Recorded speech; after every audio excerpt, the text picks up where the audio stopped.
স্বেচ্ছাসেবক দলের রাজপথের আরেক যোদ্ধা, ঢাকায় কারাগারে ছিলেন আমাদের জনপ্রিয় ছাত্র নেতা, বর্তমানে স্বেচ্ছাসেবক দল নেতা ভিপি পারভেজ।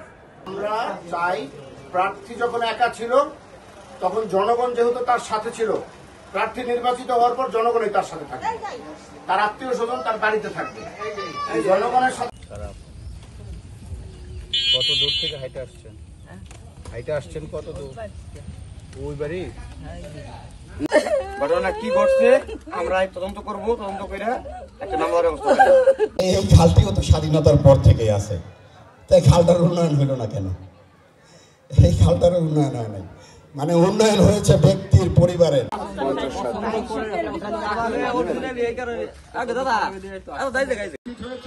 আমরা কিছুক্ষণের মধ্যে তাদের হাতে পুরস্কার তুলে দিব এবং আজকের যে আয়োজন হয়েছে এমনি করে আনন্দ। তারিখের আগে সমস্ত আন্দোলনে আপনি রাজপথে হাতিয়ার ছিলেন, আপনি গ্রেপ্তারও হয়েছিলেন, এটা আমরা জানি সকলে। এখন আপনি নির্বাচনী আসন মাদারীপুর 2, এটা নিয়ে আপনার ভবিষ্যৎ পরিকল্পনা কি, এটা যদি আমাদের একটু বলছেন। আচ্ছা, মাদারীপুর 2 এটি হচ্ছে মাদারীপুর জেলার একটি মানে প্রধান আসন বলা চলে, সদর আসন।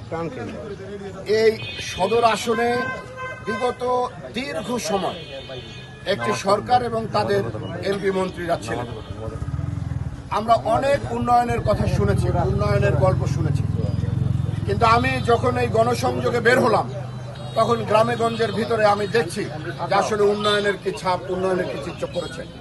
তাই আমরা এই 2 আসনকে নিয়ে এই যে দেশনায়ক যে 31 দফা বাস্তব প্রণয়ন করেছে, এই 31 দফার মধ্যে থেকে আমাদের সমস্যাগুলোকে চিহ্নিত করে এর সাথে সামঞ্জস্য করে এরপরে আমরা সংসদে উপস্থাপনের মাধ্যমে আমাদের এই জনগণের 2 আসনের মানুষের চাওয়া আকাঙ্ক্ষা, আশা আকাঙ্ক্ষার যে উন্নয়ন, সেই উন্নয়ন বাস্তবায়নের জন্য আমরা কাজ করব।